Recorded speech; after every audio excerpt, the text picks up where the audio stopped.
ದೊಡ್ಡ ಬಾಕ್ಸ್ಗಳು ಇರ್ತಾವೆ, sound box. ಅದ್ರ ಮೇಲೆ 4-5 ಜನ ಕೂತಿರ್ತಾರೆ, ಗಣಪತಿ ಹಿಡ್ಕೊಂಡು. ಆ ಕಡೆನೂ ಕೂತಿರ್ತಾರೆ, ಈ ಕಡೆನೂ ಕೂತ್ಕೊಂಡಿರ್ತಾರೆ. ನಮ್ಮ ವೈರ್ಗಳು ಮೇಲೇನು ST ಲೈನ್ ಆಗಲಿ LT ಲೈನ್ ಆಗಲಿ ಹಿಂಗೆ ಹಾದು ಹೋಗಿರ್ತದೆ. ಅದು ನೀವು ಸೈಡ್ ಯಾರು ಗಮನಿಸೋದಿಲ್ಲ. ಹಾಗೂ ಹಳ್ಳಿಯಿಂದ ಬಂದಂಥ ಎಲ್ಲ ಗಣಪತಿ ಭಕ್ತರಿಗೂ ನನ್ನ ನಮಸ್ಕಾರಗಳು. ಫಸ್ಟ್ ನಮ್ಮ ಅಗ್ನಿಶಾಮಕ ಇಲಾಖೆ ರೂಲ್ಸ್ ಏನದಪ್ಪ ಅಂತಂದ್ರೆ, ಅಲ್ಲಿ ನೀವು ಗಣಪತಿ ಕೂಡಿಸ್ತೀರಿ, ಅಲ್ಲಿ ಗಾಡಿ ಬರೋಂಗೆ ಒಂದನೇದು ಚಾನ್ಸ್ ಇರಬೇಕು ನಮ್ಮದು. ಆಮೇಲೆ ಎರಡನೇದು ಅಲ್ಲಿ ಎಡಕ್ಕೆ ಬಲಕ್ಕೆ 500 ಲೀಟ್ರ್ ಕ್ಯಾನ ತುಂಬಿಟ್ಟಿರಬೇಕು. ಮತ್ತು 2 ಸಿಲಿಂಡ್ರ್ಗಳು ಇಟ್ಟಿರಬೇಕು. ಮತ್ತೇನದ ಈಗ ಪಡ್ದ ಇರ್ತೈತಿ, ಅದರ ಬಿಟ್ಟು ಅಂತರ ಇರಬೇಕು ಬಲ್ಪ್ಗಳು. ಅಲ್ಲಿ ಭಾಳ ಹತ್ತಿರನೇ ಒಳಗೆ ಹಾಕಿದ್ರಪ್ಪ ಅಂತ ಏನಂತದ ಹೀಟಾಗಿ ಅಲ್ಲಿ ಸ್ಪಾರ್ಕ್ ಆಗಿ ಹೀಟಾಗಿ ಏನದ ಬೆಂಕಿದ್ದು ಚಾನ್ಸ್ ಇರ್ತದೆ. ಅದಕ್ಕೆ ಅವ್ರು KV ಅವ್ರು ಹೇಳ್ದಂಗೆ ನೀವು ವೈರ್ಗಳು ಹಾಕಿರ್ತೀರಿ, ಅವಾಗ ಎಂಗಲ್ ಒಳಗೆ ಕಟ್ಟಿರ್ತೀರಿ, ಮ್ಯಾಲೆ ಪರದಾಗೆ ಕಟ್ಟಿರ್ತೀರಿ. ಅವೇನಂದ್ರೆ ಸಣ್ಣ ಫ್ಯೂಸ್ ಪೈಪ್ ತೊಗೊಂಡು ನೀವೇನದ ಅವಕ್ಕೆ ಹಾಕೊಂಡು ಅಂದ್ರೆ ನಿಮ್ಗೆ ಸೇಫ್ಟಿ. ಸ್ವಿಚ್ ಬೋರ್ಡ್ ಹೊರಗಿರಬೇಕು. ಸ್ವಿಚ್ ಬೋರ್ಡ್ ಏನು ಮಾಡ್ತೀರಿ, ಒಳಗೋರು ಅಲ್ಲೇ ಕೆಳಗೆ ಇಟ್ಟಿರ್ತೀರಿ, ಅಲ್ಲೇ ಹುಡುಗರು ಕೈ ಆಡಿಸಿರ್ತಾವೆ. ಹುಡುಗರು ಕೈ ನೆಲಗಳನ್ನು ಸ್ವಲ್ಪ ಅಂತರ ಇರಬೇಕು ಅದು ಸ್ವಿಚ್ ಬೋರ್ಡ್. ಮತ್ತು ಅದಕ್ಕೆ ಕಂಪಲ್ಸರಿ ನೀವು MCB ಅಳವಡಿಸಿರಬೇಕು. ಏನಂದರೆ ಸ್ವಲ್ಪ ಸಣ್ಣ ಪುಟ್ಟ ಅಲ್ಲಿ ಶಾರ್ಟ್ ಸರ್ಕ್ಯೂಟ್ ಆದ್ಮೇಲೆ MCB ಅದು ಟ್ರಿಪ್ ಆಗ್ತದೆ. ಇಷ್ಟು ನಮ್ಮ ರೂಲ್ಸ್ಗಳು ಇರ್ತಾವೆ. ಕಂಪಲ್ಸರಿ ನೀವು ಎಲ್ಲರೂ ಗಣಪತಿ ಕೂಡಿಸೋರು ನಮ್ಮ ಅಗ್ನಿಶಾಮಕ ಇಲ್ಲಾಂದ್ರೆ ಪರ್ಮಿಷನ್ ತೋರಬೇಕು. ನೀವು ಪರ್ಮಿಷನ್ ತೋರಿಲ್ಲ ಏನು ಅನ್ನೋದಾದ್ರೆ ಅದಕ್ಕೆ ನೀವೇ ಜವಾಬ್ದಾರ. ಇಷ್ಟು ಹೇಳಿ ನಾನು 2 ಮಾರ್ಕ್ಸ್ ಮುಗಿದಾಗ. ಮತ್ತು ಒಂದು ನೀವೆಷ್ಟು ನಮಗೆ ಸಹಕಾರ ಮಾಡ್ತೀರಿ ಅಷ್ಟು ನಿಮಗೆ ನಾವು ಸಹಕಾರ ಮಾಡ್ತೀವಿ. ನಾವು ಹೇಳಿದ ಇನ್ಸ್ಟ್ರಕ್ಷನ್ ಏನು ಕೇಳಾರ್ದ ನಿಮಗೆ ತಿಳಿದಂಗೆ ನೀವು ಮಾಡಿದ್ರೆ ಮತ್ತು ನಾವು ಪ್ರತಿಯೊಂದಕ್ಕೂ ನೋಡಪ್ಪ ಕಾನೂನು ಹಿಂಗತ್ತೆ ಅಂತೀವಿ. ಆಯಿತಾ? ಅದಕ್ಕೆ ಹೇಳೋ ಇನ್ಸ್ಟ್ರಕ್ಷನ್ನು ಎಲ್ಲರಿಗೂ ಒಳ್ಳೇದಕ್ಕಾಗಿ ಅದು.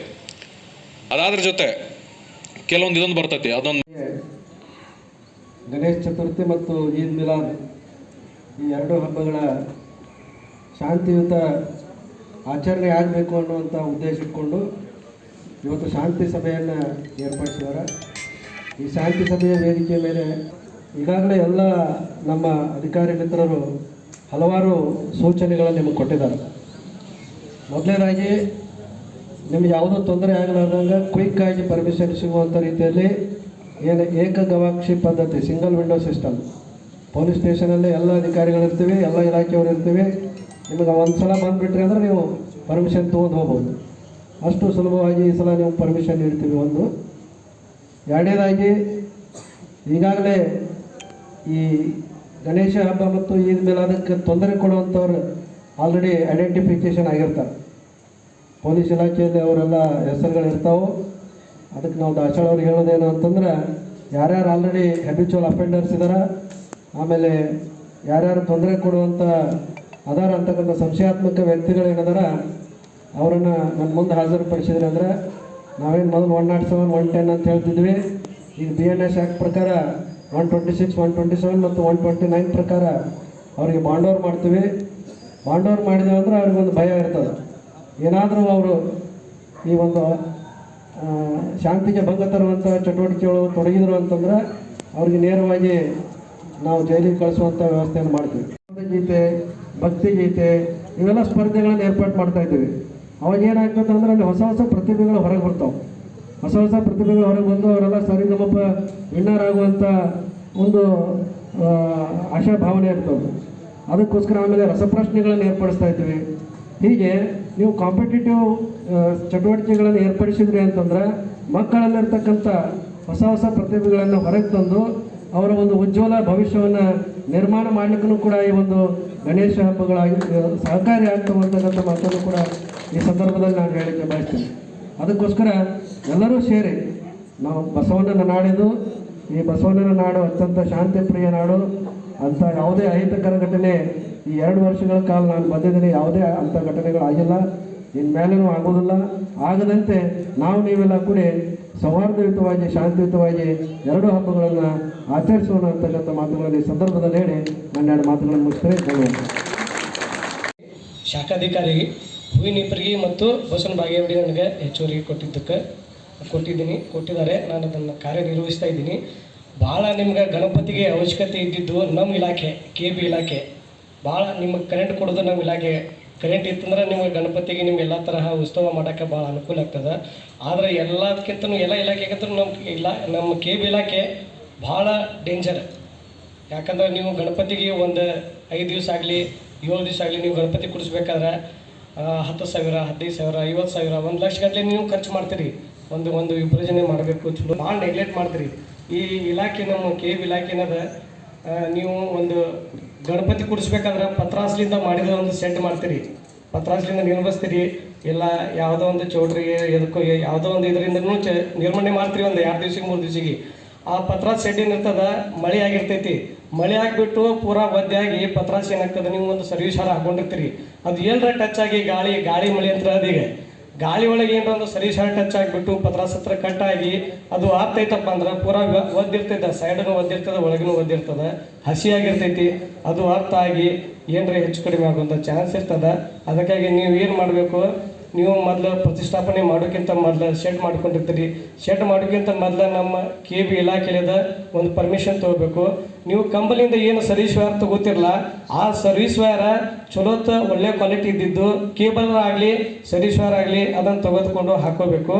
ಒಂದು ವೇಳೆ ನೀವು ಕೇಬಲ್ ಹಾಕೊಳ್ಳಿಲ್ಲಪ್ಪ ಅಂದ್ರೆ ಒಳಗೆ ನೀವು ಎಷ್ಟು ಅದನ್ನು ಬಳಕೆ ಮಾಡ್ತೀರಿ ಅಷ್ಟು ಸ್ವಲ್ಪ ಒಂದು 20 ರೂಪಾಯಿ 20 ಫೂಟಿನೂ ಪೈಪ್ಗಳು ಸಿಗ್ತಾವೆ, ವಾಟರ್ ಪೈಪ್. ಆ ಪೈಪ್ ಒಳಗೆ ಹಾಕೊಂಡು ನೀವು ಸರ್ವಿಸ್ ವೈರ್ ಹಾಕೊಂಡ್ರೆ ಅನುಕೂಲ ಆಗ್ತೈತಿ. ಮತ್ತು ಅಲ್ಲಿ ಒಂದು ಇದು ಮಾಡ್ತೀರಿ, ನೀವು ಸ್ವಿಚ್ ಬೋರ್ಡ್ ಮಾಡ್ತೀರಿ, ಸರ್ವಿಸ್ ವೈರ್ ತಂದುಬಿಟ್ಟು ಒಂದು ಸ್ವಿಚ್ ಬೋರ್ಡ್ ಮಾಡ್ತೀರಿ. ಆ ಸ್ವಿಚ್ ಬೋರ್ಡ್ ಹತ್ರ ಒಂದು ಏನಿಲ್ಲ ಅಂದರೂ ಸ್ವಿಚ್ಗಳು ಒಂದು 20 ಸ್ವಿಚ್ಗಳು ಹಾಕೊಂಡಿರ್ತೀರಿ. ಒಂದು ಟೇಪಿಂದು ಒಂದು ಯಾವುದೋ ಒಂದು ಬಾಕ್ಸಿಂದು 4-5 ಬಾಕ್ಸ್ ಇರ್ತಾವೆ, ಆ ಬಾಕ್ಸಿಂದೂ ಸ್ವಿಚ್ಗಳು ಹಾಕೊಂಡಿರ್ತೀರಿ. ಅಲ್ಲಿ ಸಣ್ಣ ಪುಟ್ಟ ಮಕ್ಕಳು ಏನು ಮಾಡ್ತಾರೆ ಗೊತ್ತೇನ್ರಿ, ಅದನ್ನು ತೆಗೆದು ಹಾಕೋದು ಮಾಡ್ತಾರೆ. ಅದಕ್ಕಾಗಿ ನೀವೇನು ಮಾಡಬೇಕು, 1,000 ಆಗಲಿ 1,000-2,000 ರೂಪಾಯಿ ಖರ್ಚಾಗಲಿ ಒಂದು ಸ್ವಿಚ್ ಬೋರ್ಡ್ ತೊಗೊಂಡು ಪ್ರತಿಯೊಂದಕ್ಕೂ ಒಂದೊಂದು ಸ್ವಿಚ್ ಸಪ್ರೇಟ್ ಮಾಡಿಕೊಂಡು ಒಂದು ಗಾಡಿಗರಾಗಲಿ ಒಂದು ಎದಕ್ಕರ ಒಂದು ಕಂಬಕ್ಕಾಗಲಿ ಫಿಕ್ಸ್ ಮಾಡಿಕೊಂಡು ಸ್ವಿಚ್ ಬಟನ್ನ ಬಂದ್ ಆಗೋ ಮಾಡ್ಕೊಂಡ್ರೆ ಭಾಳ ಅನುಕೂಲ ಆಗ್ತೈತಿ.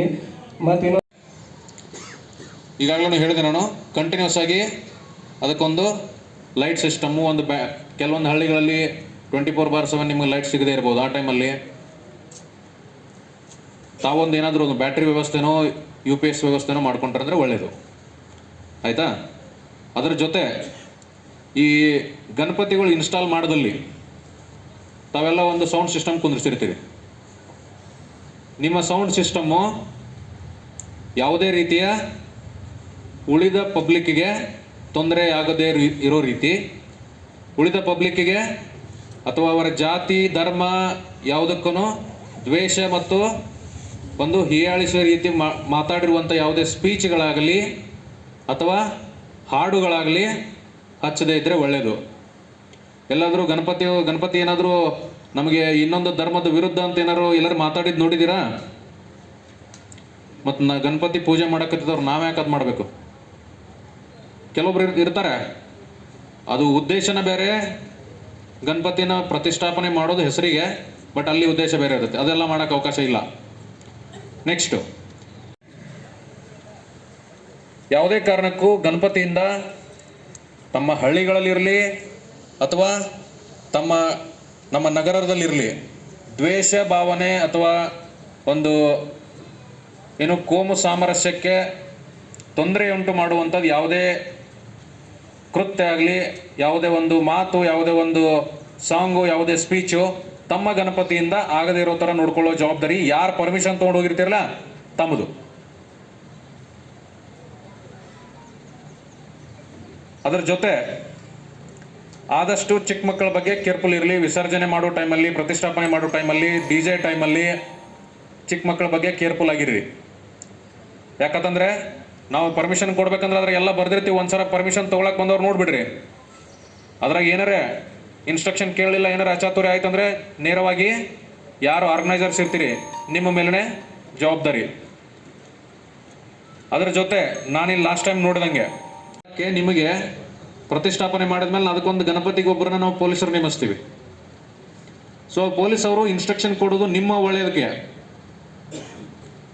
ನಿಮ್ಮ ಒಂದು ಗಣಪತಿ ಸಲುವಾಗಿನೇ ನಾವು ಪೊಲೀಸವ್ರು ನೇಮಿಸಿರ್ತೀವಿ. ಆ ಗಣಪತಿ ಸಂಬಂಧಪಟ್ಟಂಗೆ ಪ್ರೊಸೆಷನ್ ಇರಲಿ, ವಿಸರ್ಜನೆ ಇರಲಿ, ತರುವಾಗ ಪ್ರತಿಷ್ಠಾಪನೆ ಇರಲಿ, ಡೈಲಿ ಅದರದ್ದು ನೀವು ಪ್ರತಿಷ್ಠಾಪನೆ ಇಟ್ಟ ಮೇಲೆ 3 ದಿವಸನೋ 5 ದಿವಸನೋ ಏನು ಇಟ್ಕೊಂಡಿರ್ತೀರಿ, ಆ ಟೈಮಲ್ಲಿ ಏನೇನು ಡೈಲಿ ನಿಮಗೆ ಇನ್ಸ್ಟ್ರಕ್ಷನ್ ಕೊಡ್ತಾರೋ ನಿಮ್ಮ ಒಳ್ಳೆಯದಕ್ಕೆ, ಇವರೇನು ಪೊಲೀಸರು ಹೇಳ್ತಾರೋ ಅನ್ನೋ ಲೆಕ್ಕದಾಗ ಬೇಡ. ನಾವು ಹೇಳೋ ಇನ್ಸ್ಟ್ರಕ್ಷನ್ ಯಾಕೆ ಹೇಳ್ತೀವಿ ಅಂತಂದ್ರೆ ನಾವೆಲ್ಲ ಬರೆದಿಡ್ತೀವಿ ಅದನ್ನು. ಹೇಳಿದ್ದು ಕೇಳ್ಯಾರೋ, ಹೇಳಿದ್ದು ಕೇಳಿಲ್ಲ. ಅದರ ಸಲುವಾಗಿ ತಾವೆಲ್ಲರೂ ತಮಗೆ ಕಾಲಕ್ಕೆ ಕೊಡುವಂಥ ಇನ್ಸ್ಟ್ರಕ್ಷನ್ಗಳನ್ನ ಕಂಪಲ್ಸರಿ ಫಾಲೋ ಮಾಡಬೇಕು.